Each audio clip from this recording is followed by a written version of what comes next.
कानपुर में आयोजित सामाजिक अधिकारिता शिविर में पूर्व मुख्यमंत्री एवं हरिद्वार सांसद डॉक्टर रमेश पोखरियाल ने बतौर मुख्य अतिथि शिरकत की। शिविर में डॉक्टर निशंक ने सरकार द्वारा संचालित कई करोड़ के विकास योजनाओं का लोकार्पण किया और 50 करोड़ से अधिक विकास योजनाओं का शिलान्यास किया। इस मौके पर कानपुर क्षेत्र के गरीब महिलाओं को पीएम आवास योजना के तहत बनाए गए आवास की चाबियां सौंपी। इसके अलावा 2 दर्जन से अधिक दिव्यांगों को समाज कल्याण की ओर से मुहैया कराई गई ट्राईसाइकिल दी गई और क्षेत्र की 4 कन्याओं को सरकार की विवाह सहायता योजना के तहत 50-50 हजार रुपए के कन्यादान राशि के चेक भी दिए गए। साथ ही क्षेत्र की कई महिलाओं को महालक्ष्मी किट भी सौंपी गई और बाढ़ प्रभावित 1 दर्जन से अधिक लोगों को बाढ़ राहत के चेक भी जारी किए गए। इस मौके पर डॉक्टर निशंक ने कहा, भाजपा केंद्र में राज्य की सरकार अंतिम पंक्ति में बैठे व्यक्ति को विकास की मुख्य धारा से जोड़ने का काम कर रही है। उन्होंने कहा कि हाल ही में लोकसभा सत्र में पीएम मोदी ने देश की आदिवासी महिलाओं को आरक्षण देकर साबित कर दिया है कि सरकार महिलाओं को उनकी बराबरी का दर्जा देने के साथ ही उनके अनेक कल्याणकारी योजनाओं पर काम कर रही है। उन्होंने कहा, प्रदेश में डबल इंजन की सरकार बिना किसी भेदभाव के सर्व समाज का विकास करने में लगी है। प्रदेश में चारों तरफ सड़कों का जाल बिछाया गया है, हर घर में नल जल पहुंचाया गया, आवास, रास्ते, शिक्षा, चिकित्सा जैसे तमाम मूलभूत सुविधा प्रत्येक व्यक्ति को देने का काम भाजपा की सरकार कर रही है। उन्होंने दावा किया कि सरकार के कामों से खुश देश की जनता 2024 के चुनाव में एक बार फिर प्रधानमंत्री मोदी को बनाने जा रही है। इस मौके पर पूर्व विधायक कुंवर प्रणव सिंह चैंपियन और जिला पंचायत अध्यक्ष किरण चौधरी ने सरकारी की योजनाओं की जानकारी देते हुए कहा कि अब जो पैसा सरकार की तरफ से जारी होता है वह 100% लोगों के विकास में खर्च होता है। भ्रष्टाचार पर प्रदेश की सरकार ने पूरी तरह अंकुश लगाया है। बेटी बचाओ बेटी पढ़ाओ के साथ ही महिलाओं को क्षैतिज आरक्षण देकर सिद्ध कर दिया है कि सरकार सबका साथ विकास करना चाहती है। इस मौके पर समाज कल्याण, राजस्व विभाग सहित कई विभागों के अधिकारी मौजूद रहे। साथ ही प्रदेश कार्यकारिणी सदस्य एडवोकेट सहदीप और मंडल महामंत्री राजेश सैनी सहित सांसद प्रतिनिधि जितेंद्र चौधरी के अलावा कई कार्यकर्ता मौजूद रहे।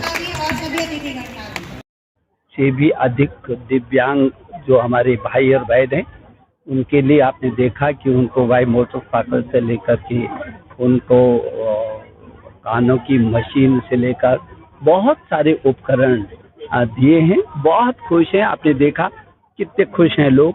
तो मैं सबसे पहले तो भारत सरकार के अधिकारिता मंत्री जी जो हमारे हैं उनको सामाजिक अधिकारिता मंत्री जी को बधाई देना चाहता हूँ। उन्होंने एक मिशन और उनकी जो ये टीम आई हुई है, ये उपकरण हम हर ब्लॉक में कर रहे हैं और सैकड़ों हमारे दिव्यांगजनों को उसका लाभ मिल रहा है। आज मुझे इस बात की भी खुशी है कि बहुत सारी बहनों को हमने उनके मकान की चाबी दी है, जिसके सिर पर कोई भी छत नहीं थी। और आपने देखा कि जब उनको हम चाबी दे रहे थे तो उनके आंखों में आंसू थे, खुशी के आंसू थे कि हमको हमारा मकान मिल गया।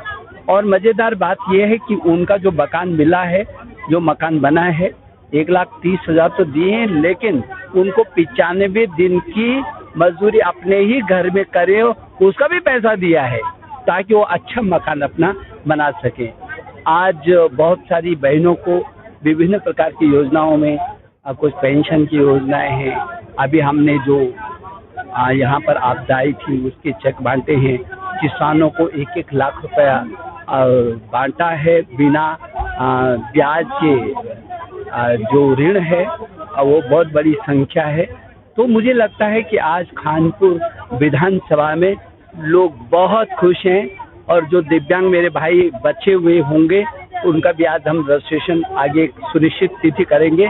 एक भी दिव्यांग इस पूरी विधानसभा में नहीं छूटेगा जिसको पूरी मदद नहीं मिलेगी जो उसको चाहिए। आज मेरी 50% से अधिक यहाँ पर मातृशक्ति एकत्रित है। इस बिल के आने से जो हमारे देश के यशस्वी प्रधानमंत्री जी ने जो महिलाओं को आरक्षण दिया है, संविधान में संशोधन किया है, कितना उत्साह है। यहाँ जितनी बहनें हैं कितनी बड़ी संख्या में यहाँ पर आई हैं। मैं प्रदेश के मुख्यमंत्री पुष्कर सिंह धामी जी का भी आभार व्यक्त करना चाहता हूँ कि आज हमने महालक्ष्मी किट भी बांटे। यहाँ पर प्रदेश सरकार ने आयुष्मान भारत में सबको जो सुविधा दी है, जिस तरीके से यहाँ शौचालय, लोगों को मकान, पेयजल योजना की भी बहुत सारी लोकार्पण किया है, शिलान्यास किया है। इस जिले में 800 करोड़ से भी अधिक की राशि से यहाँ पर पेयजल योजनाएं बन रही हैं। तो हर घर में नल और नल में जल, तो जिस तरीके से फ्री राशन दिया जा रहा है, फ्री गैस कनेक्शन दिया जा रहा है, 3 सिलेंडर अब हमारी राज्य सरकार महिलाओं को फ्री देगी, पेंशन दी जा रही है, तो ये सच में राम राज्य है। और मैं चाहूँगा ये खानपुर विधानसभा में एक एक काम पर सरकार की नज़र है। खानपुर विधानसभा में पहले प्रणव जो थे 4 बार विधायक रहे, तभी उन्होंने बहुत काम किया, और अभी भी हमारी गवर्नमेंट एक एक चीज़ पर निगाह है, चाहे वो रास्ता है, चाहे पुल है, चाहे पुलिया है, चाहे किसानों का मामला है, चाहे महिलाओं का मामला है, चाहे दुग्ध उत्पादन का है, हमारी सहायता समूह की बहनों को पूरा लाभ दिया जा रहा है। तो पूरा ये विधानसभा पूरी आच्छादित हो रही है, और पहली बार लोगों को लग रहा होगा कि भारतीय जनता पार्टी की गवर्नमेंट आई है। तो मैं इस खानपुर विधानसभा के सभी भाई और बहनों का अभिनंदन करता हूं। देखा आपने बड़ी संख्या में जनप्रतिनिधि हैं, हमारे सारे ग्राम प्रधान हैं, क्षेत्र समिति के सदस्य हैं, ब्लॉक प्रमुख गण हमारे सारे लगभग यहाँ पर है, जिला पंचायत के सदस्य हैं, जिला पंचायत के अध्यक्ष हैं, हमारा पूरा प्रतिनिधि और भारतीय जनता पार्टी का पूरा संगठन जिलाध्यक्ष से लेकर के और नीचे तक का। तो जिस तरीके से लोगों में उस उमंग और उस उल्लास है, ये इस बात को साबित करता है कि 2024 का जो चुनाव है वो हरिद्वार में एक तरफा होना है, और उत्तराखंड की 5 सीटें तो भारतीय जनता पार्टी को मिलेंगी। पूरे देश ने मन बना दिया, अगला प्रधानमंत्री नरेंद्र मोदी जी को बनाए।